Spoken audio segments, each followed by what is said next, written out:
नमस्कार बंधु, स्वागत आपणको मोर या गोटे नुआ अध्याय को। तो आम पूर्व अध्याय जानी पिता थिबा पुत्रर निषिद्ध कार्य। आज आम ये अध्याय जानिबा नांदी मुख श्राद्ध।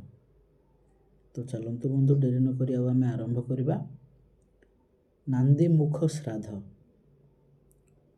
यज्ञोध्याय प्रतिष्ठातु मेखला बंदमोक्षयो